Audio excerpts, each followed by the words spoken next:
સાહેબ મારી તો સ્કૂલમાં મારી બેબી જે હતી તે અત્યારે એડમિશન મળ્યા પછી મેં સાહેબ પાસે મળ્યા ને એડમિશન માટે રિક્વેસ્ટ કરી, બધું થઈ ગયું બરોબર.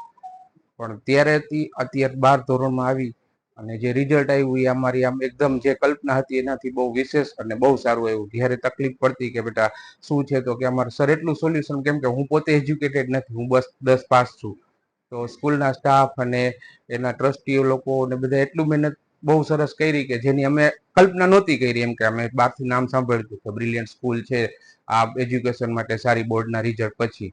તો એ બધાને રિક્વેસ્ટ કરીને ત્યાં આવ્યો ને 1-2 સાહેબને મળ્યા ને પછી બહુ સર એટલે બહુ એમ કલ્પના બહાર આમ ફિલિંગ નું આવે ને એટલું સરસ પરિણામ આવ્યું છે કે હું બોલી ન શકું એવું સરસ પરિણામ આવ્યું છે. અમારી જે કલ્પના હતી એથી વધુ સારું પરિણામ આવ્યું છે. બેબીની જે મહેનત હતી, એમ મને ભણેલો નથી તો મતલબ હું કઈ ને ગાઈડ કરી ના શકું. તો બેબી એમ કે પપ્પા તમે ટેન્શન ના લ્યો, અમારે સ્કૂલનો જે સપોર્ટ છે ને એનાથી જે મારું પરિણામ આવશે ને એ તમારી કલ્પનાથી વધુ સારું આવશે. ખરેખર આમ બહુ સારું આવ્યું પરિણામ એનું.